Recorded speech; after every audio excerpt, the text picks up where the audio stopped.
नमस्कार मेरे प्यारे दोस्तों। विजिट IAS स्ट्रेटजी चैनल में आप सबों का स्वागत है। मैं कुमार अवधेश, आपके हिंदी साहित्य का मेंटर और हिंदी साहित्य का टीचर। आज बहुत ही एक अच्छी कहानी हिंदी दिगंत कक्षा 12 भाग 2 का जो गद्य भाग है, जो कहानी वाला सेक्शन है, उस कहानी वाले सेक्शन से जो चैप्टर 2 है आपका, जिसका नाम है उसने कहा था, वो कहानी मैं लेकर के आपके पास डॉक्यूमेंट्री के रूप में आया। जो पिछले क्लास में मैंने आपको बताया था कि ना ही मेरे हाथों में कलमें होंगी, ना ही कोई किताबें होंगी, ना ही कोई वाइट बोर्ड होगा, ना ही कोई ब्लैक बोर्ड होगा और ना ही कोई अन्य एसेसरीज होंगी। सिर्फ मैं होंगे और आप होंगे। ये जो अपनापन का जुड़ाव है हमारे और आपके बीच, ये शायद हमेशा ऐसे ही बना रहे। ये जो हिंदी दिगंत कक्षा 12 है और इसका जो पार्ट 2 हम लोग पढ़ रहे हैं, इसका आज कहानी आपको मैं सुनाऊंगा, जिस कहानी का नाम है उसने कहा था। यह एक ऐसी अनटोल्ड स्टोरी है, एक कहीं ऐसी कहानी है जो सुनने के बाद आपको शायद एहसास होगा कि सच्चा प्यार क्या होता है, सच्चे प्यार की पहुंच कहाँ तक होती है, ये आपको अनुभव हो जाएगा। कहानी ऐसी है कि इस कहानी का जो नायक है वो लहना सिंह नामक एक आदमी होता है। जब वो बच्चा होता है तो उस समय में वो लगभग 7 से 8 साल का होता है, तो उसकी माँ होती है, उसके शायद पिताजी नहीं होते हैं। और हमारे घर में बच्चे प्रतिदिन नई नई चीज़ें खाने को उत्सुक होते हैं। आज ये खाना है, कल वो खाना है, परसों वो खाना है, वगैरह वगैरह। हम लोग भी बचपन में ऐसा करते थे। तो सब दिन एक प्रकार का चीज़ जब उसे माँ देती है खाने के लिए, तो उसे मना करता है और वह कहता है माँ मुझे आज ये नहीं खाना है। कुछ उसे माँ देती है खाने तो वो उसे मना कर देता है। तो माँ उसे बोलती है तुम दही ले आ, बगल वाले दुकान से, हलवाई की दुकान से ये प्याला ले और दही ले आ। तो माँ उसे 1-2 आने पैसे देती है और बगल वाले दुकान में वह चला जाता है दही लाने के लिए। ध्यान से सुनिएगा, ये बहुत रोचक स्टोरी है।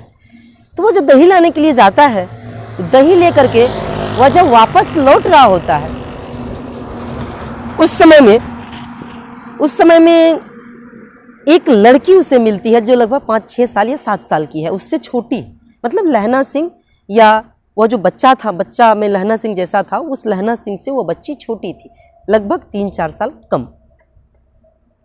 वो भी दही लाने के लिए जाती है और वह बच्ची जो वापस आने लगती है, तो उस समय में टांगे चलती है। हमारे जैसे जो बगल में अभी NH के सामने मैं शूट कर रहा हूँ, तो इसके बगल में बहुत सारी अभी तक गाड़ियाँ चली गई हैं और चल रही हैं।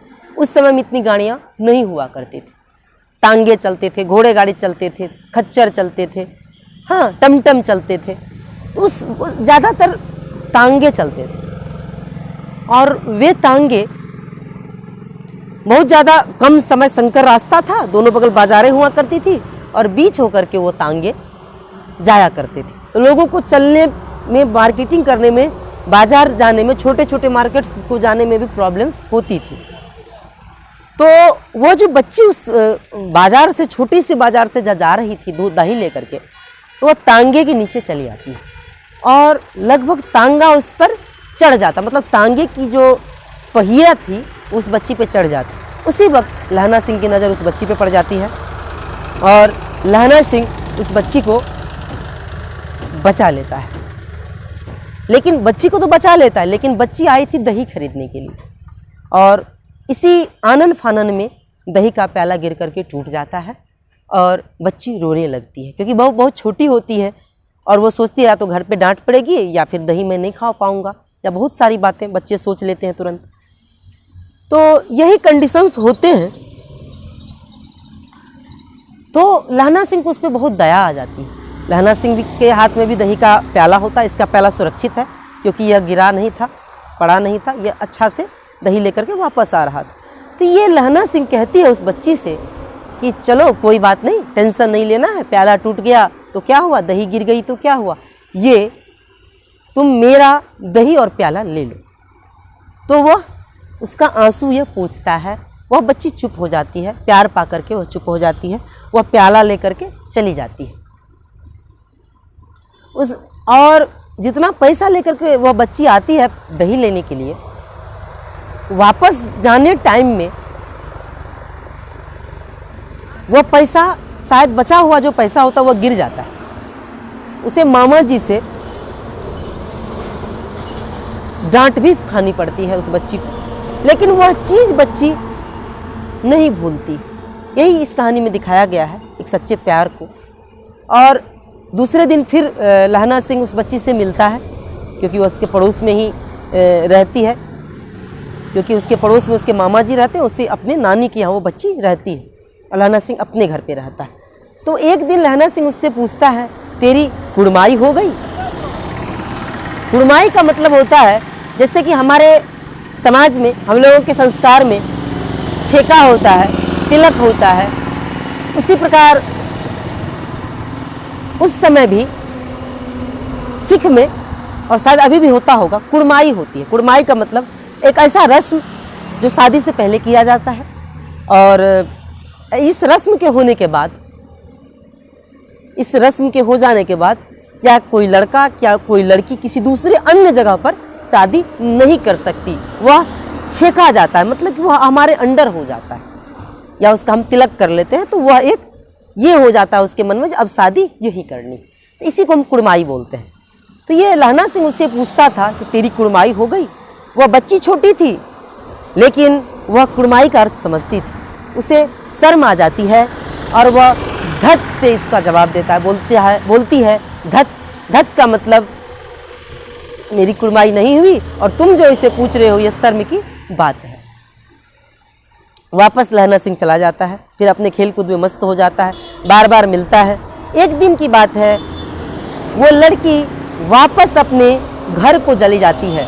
वह लड़की वापस अपने घर को चली जाती है। ये तो नानी का गांव होता है उसका, मामा के यहाँ आती है, कुछ दिन रहती है, वापस अपने घर को चली जाती है। फिर लहना सिंह को जब वो बच्ची नहीं मिलती है, उसकी छोटी वाली प्रेमिका, तो वह बहुत बेचैन हो जाता है। और उस समय लहना सिंह भी बच्चा ही होता है, बेचैन तो वह हो जाता है, लेकिन काफ़ी उसे ढूंढता है, वो काफ़ी फिरता है, पागल की तरह कुछ दिन करता है, नखरे करता है, फिर उसे धीरे धीरे भूल जाता है। जब लहना सिंह बड़ा होता है, लगभग युवान होता है, अर्थात जवान होता है, तो एक दिन की बात है, वापस एक दिन वही ताश होता है ना, ताश खेल रहा होता है, जुआ ताश, उसी बाजार में, छोटे से बाजार में, जिस बाजार से होकर टांगे गुजरती थी। तो एक टांगे वाला आता है और वो बगल हो करके निकाल लेता है। ये सब लस्सी पी रहा होता है उस समय में, ताश खेल रहा होता है, जुआ खेल रहा होता है और लस्सी भी पी रहा होता है। तो इस सबको शरीर में वो टांगा टच हो जाता है। तो टांगा जो टच हो जाता है, तो ये पूरा हट्टा कट्टा जवान था, इसे गुस्सा आ जाता है। यह बोलता है, तांगे वाले तुम्हें तांगा चलाना नहीं आता? तो तांगे वाले भी पहलवान होता, वो भी इससे भिड़ जाता है। तो ऐसे ही आनंद फानन में गाली गलौज होता है, बाता बाती होती है दोनों पक्षों में। उसी तांगे की पिछली सीट पे, उसी तांगे पे एक माँ और एक बेटी बैठी हुई रहती है। ये वही माँ है और यही वह बेटी है जिस बेटी से बचपन में लहना सिंह प्यार करता था। लेकिन लहना सिंह उसे पहचान नहीं पाता है, क्योंकि वह बड़ी हो जाती है, बहुत बड़ी, लगभग 16-17 साल की, और लहना सिंह भी तब तक बहुत बड़ा हो जाता है। दोनों का शरीर आपस में पहचानने योग्य नहीं रह जाता है, क्योंकि वे दोनों बचपन में ही आपस में मिले थे। कोई एक प्रूफ नहीं था कि वे दोनों आपस में प्यार करते थे। ये प्रूफ तो था प्यार करते थे, लेकिन शारीरिक कोई प्रूफ नहीं था कि यही मेरा है या ये मेरी। तो वो लड़की इसे बदमाश कह देती है। ये जो लड़ झगड़ रहा था तांगे वाले से, तो वो लड़की इसे बदमाश कह देती है। तो इसे बुरा लगता है, और इसे बुरा लगता है, और वापस ये भी उसे बड़ा बुरा भला कह करके वापस हो जाता है। वो तांगे वाला उस लड़की को और उस माँ को लेकर के वही अपने उसके लड़की के मामा के यहाँ रख देता है, उसे छोड़ देता है। तांगे वाला वापस चला जाता है। शाम को अर्थात लड़की का जो मामा होता है कीरत सिंह, वो लहना सिंह का पड़ोसी होता है, तो लहना सिंह बराबर उसके यहाँ आता जाता है। तो एक दिन लहना सिंह जब उसके यहाँ जाता है, 1-2 दिन के बाद वो लड़की आई हुई रहती है, तो लड़की उसे पहचान जाती है जो यही तांगे वालों को डांट रहा था, और लहना सिंह भी उसे पहचान जाता है कि यही लड़की है जो हमको बदमाश बोली थी। दोनों में आनन बानन होता है, झगड़ा थोड़ा मोटा मोटी झगड़ा होता है, बाता बाती होता है, और धीरे धीरे ये दोनों आपस में एक दूसरे को पहचान जाते हैं। सबसे पहले लड़की ही पहचानती, और लड़की उसको लहना सिंह को पीछा करती, उसे मनाने के लिए जाती, लेकिन लहना सिंह वापस उसको याद नहीं होता है कि बचपन की वही लड़की है जिसे मैं बेइंतहा प्यार करता था। बाद में लहना सिंह को वो सभी प्रूफ देती है कि मैं वही लड़की हूँ जो बचपन में तुम मुझसे प्यार करते थे। अब बचपन का प्यार जानते हैं कितना गहरा होता है, बहुत ज़्यादा गहरा और डीप होता है बचपन का प्यार, वह कभी भुलाया नहीं जा सकता है। अब लहना सिंह और ये दोनों आपस में एक दूसरे को जो समझे कि हम लोग वही हैं जो आपस में बहुत ज़्यादा प्यार करते थे बचपन में, तो इन दोनों का प्यार और अधिक गहरा हो जाता है, और इतना गहरा हो जाता है कि ये दोनों शादी करने के लिए सोच लेते हैं। और उसकी जो प्रेमिका थी वो लड़की, वह भी शादी करने के लिए हाँ करती है, लेकिन वह एक शर्त ये रखती है कि मेरे मामा मामी या मेरी जो माँ है, जो मेरे गार्जियन हैं, वो तभी हमारे साथ आपकी शादी कर सकते हैं जब आप कोई नौकरी कीजिएगा, तो ही आपके साथ मेरी शादी हो सकती है। तो लहना सिंह को तो उसे पाना था, वह उसे पाने के लिए वो फौज में भर्ती हो जाता है। उस समय में हमारे ज़माने की इस समय के जैसे परीक्षाएं नहीं हुआ करती थी फौज में, डायरेक्ट ही आप जा करके भर्ती हो जाइए, ट्रेनिंग कीजिए और नौकरी कर लीजिए। लहना सिंह फौज में भर्ती होता है, वह बहुत हट्टा कट्टा जवान होता है और बहुत अच्छा परफॉर्मेंस उसका फौज में होता है। जब वह घर आता है तो वह अपनी प्रेमिका के लिए चूड़ियाँ, बालियाँ वगैरह वगैरह श्रृंगार प्रसाधन के सभी सामानों को लाता है। उसकी प्रेमिका बहुत खुश होती है और सब बार अपनी प्रेमिका से यही क्वेश्चन करता है कि तेरी कुड़माई हो गई। सब बार उसे वही धत का जवाब मिलता है, क्योंकि उसकी कुड़माई नहीं हुई रहती। इस बार लहना सिंह काफ़ी उत्सुक था और वह वापस घर आ रहा था, क्योंकि उसे पता था कि इस बार मैं अपनी प्रेमिका के लिए उसके मामा जी से, अर्थात उसके जो गार्जियन उनसे मैं उनका हाथ मांगूंगा, क्योंकि मैं अब काबिल हो गया हूँ, अब मैं पैसा कमाने लगा हूँ, मैं नौकरी करता हूँ। यही सब सोच करके लहना सिंह बहुत मुस्कुराता हुआ घर जाता है। उसके लिए हरी हरी चूड़ियाँ खरीदता है, बहुत सारे श्रृंगार प्रसाधन की वस्तुएं खरीदता है और उसे मिलने के लिए घर पे बुलाता है, क्योंकि पड़ोस में ही वो लड़की भी रहती है। तो मिलने के लिए जो उसे बुलाता है, तो बुलाने के बाद वह लड़की आती है और सब दिन के मजाकिया लहजे में वह उसे जैसे पूछता था पहले कि तेरी कुड़माई हो गई, इस बार भी उसे पूछता है कि तेरी कुड़माई हो गई। तो वह लड़की फपक करके रोने लगती है और दोनों हाथों को दिखाती है, दोनों हाथों की मेहंदी को दिखाती है और कहती है हाँ मेरी कुड़माई हो गई। लहना सिंह देख करके, यह दृश्य को देख करके उसके पैरों तले जमीन खिसक जाती है। वह कभी सोचा नहीं था कि जिस प्रेमिका के लिए वह अपने आप को त्याग करेगा, अपने आप को समर्पित कर देगा, अपने आप को एक बदमाश लड़का से एक मानव बना लेगा, आज वह प्रेमिका हमसे दूर चली जाएगी या दूर जाने के लिए सोच लेगी। वह बहुत हर्ट होता है, वह बहुत दुखी होता है, क्योंकि उसे उसमें उतना क्षमता नहीं था कि अपनी प्रेमिका का विवाह देख सके। वह वापस फौज में चला जाता है।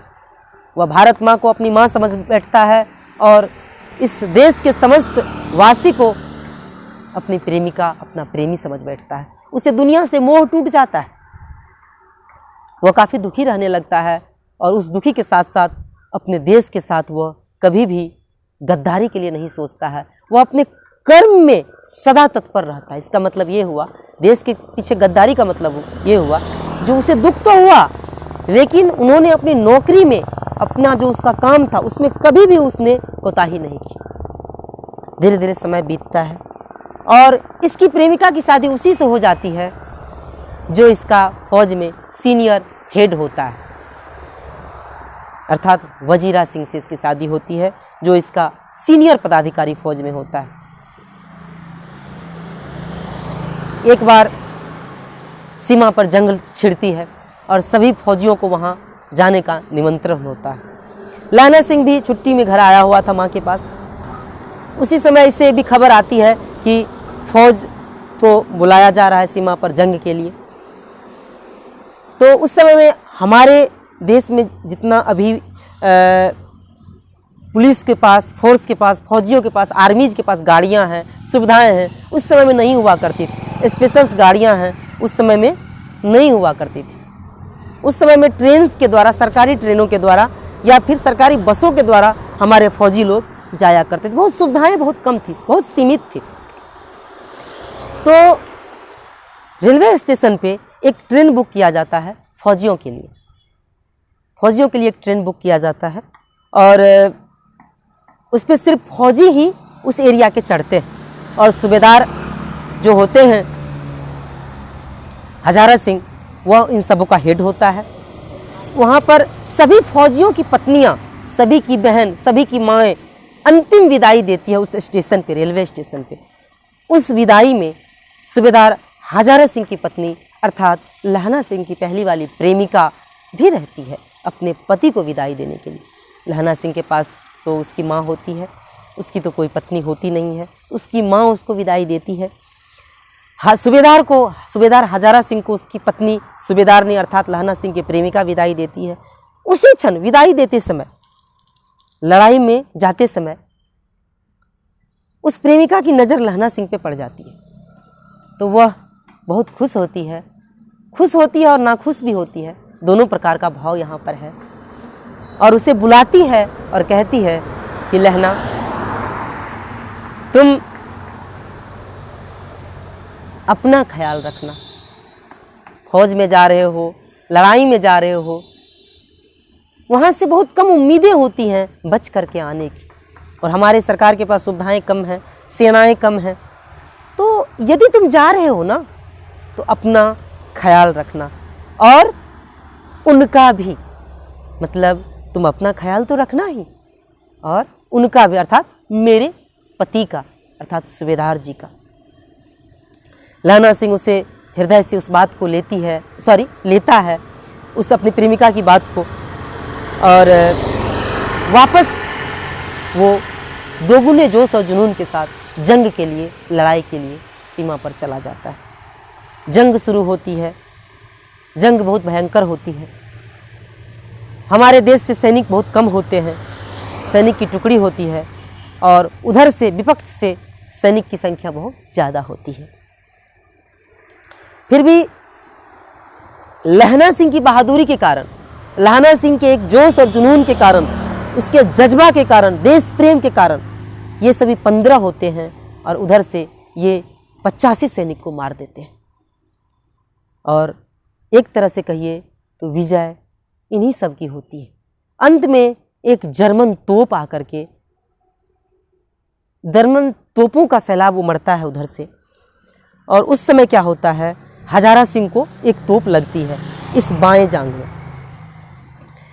और उसी समय में दूसरी तोप लगने को होती है और दूसरी मशीनगन की गोलियां भी बरसती हैं उस पर। उसी समय में हजारा सिंह को पीछे खींच करके उस गोली को खुद लहना सिंह खा लेता है। उसके बाद इसके भी कई इसके सीनियर सैनिक और जाबाज सैनिक वहाँ आ जाते हैं, और विपक्ष के जो सैनिक होते हैं, जर्मन से सैनिक होते हैं, वो थोड़ी दूर भाग खड़े होते हैं। इन सब दोनों को बचा लिया जाता है। सूबेदार हजारा सिंह को वही पास के कैंप वाले छोटे से हॉस्पिटल जो सेनाओं में होते हैं उस हॉस्पिटल के कैंप में लाया जाता है और लहना सिंह को भी लाया जाता है। सूबेदार हजारा सिंह प्राथमिक उपचार के बाद वो ठीक हो जाते हैं, उनकी गोली ऊपर ही रहती है और निकल जाती है, वो लगभग ठीक हो जाते हैं, खतरे से बाहर हो जाते हैं। लेकिन लहना सिंह की स्थिति बहुत खराब हो जाती है और गोली का जहर धीरे धीरे उनके शरीर में बढ़ते ही जाता है। जब तक बड़े वाले एम्बुलेंस से, बड़ी वाली गाड़ियां से उनको बड़े हॉस्पिटल्स भेजते, तब तक लहना सिंह की स्थिति बहुत खराब हो जाती है और वो जो मरने के कगार पे जो होता है तो सूबेदार हजारा सिंह उसका हाथ पकड़ करके कहता है, सब बात तो समझ में आई लहना, आज हम सब यदि बचे हैं तो तुम्हारे चलते बचे हैं लहना सिंह। लेकिन लहना सिंह जरा एक बात बताओ कि तुम अपनी जान नहीं बचाकर, अपनी जान को जोखिम में डालकर हमारी जान तुमने क्यों बचाया? यह मुझे समझ में नहीं आई कि तुम खुद मेरे सामने आए हुए निशाने वाली गोली को खा गया और मुझे बचा लिया। तो लहना सिंह उस परवरदिगार को याद करता है, उसके बाद अपनी प्रेमिका को याद करता है और सूबेदार हजारा सिंह की तरफ देख करके कहता है कि उसने कहा था, अर्थात उसने कहा था। ये वर्ड इतना ही कहा लहना सिंह ने सूबेदार को, लेकिन इसका अर्थ ये होता है कि उसने कहा था, उस प्रेमिका ने कहा था, उस मेरी दिलरुबा ने कहा था कि अपना ख्याल रखना और उनका भी, क्योंकि आज मेरी प्रेमिका के लिए आप जो कुछ हैं वो आप ही हैं, मैं कुछ नहीं हूं उनके लिए। आज मैं मर गया तो कोई फर्क नहीं पड़ेगा, लेकिन आप यदि मर गए तो उनको बहुत तकलीफ होगी। यह है सच्चा प्यार, यह एक सच्चा प्रेम है जो आजकल कहीं दिखने को नहीं मिलता है। यदि आजकल का प्रेम देखिएगा ना, एक बार यदि फ़ोन कॉल 1 घंटा से लेट आ गया ना किसी दोस्त का, किसी लड़की दोस्त का, किसी लड़के दोस्त के साथ, या किसी लड़के दोस्त का किसी लड़की दोस्त के साथ, तो यहाँ पर रिश्ताएं टूटने के कगार पे आ जाती हैं। एक थोड़ा सा गलतफहमी रिश्ताओं को तोड़ मरोड़ देता है। यहाँ पर तो लहना सिंह को अपनी प्रेमिका से कुछ भी नहीं मिला, कुछ भी नहीं। फिर भी वह मरते मरते एक सच्चा प्रेमी अपने प्रेमिका के लिए बहुत कुछ कर गया। बहुत कुछ का मतलब उनका सुहाग ही बचा लिया, वो जिसके लिए एक लड़की जीवन भर मरती है। एक लड़की के लिए, एक विवाहित स्त्री के लिए उसका पति ही सब कुछ होता है, सबसे बड़ी संपत्ति होती है। यदि वही ना रहे तो दुनिया की सभी संपत्ति भंगूर हैं, वह भूसा के समान है। इसलिए सच्चा प्रेमी होना जरूरी होता है। यह बाजार, यह देह का प्रेम तो बाजार में मिल जाएगा आपको, लेकिन यह दिल का प्रेम आप कहाँ खोजिएगा? यह आपको सच्चे इंसान से ही मिल सकता है। धन्यवाद। आज के एपिसोड में इतना ही। अब मिलते हैं एक नए एपिसोड में, एक नए चैप्टर के साथ, इसी प्रकार का डॉक्यूमेंट्री लेकर के। मैं अवधेश कुमार, आपसे जो गलती हो गई होगी हमसे क्षमा कीजिएगा।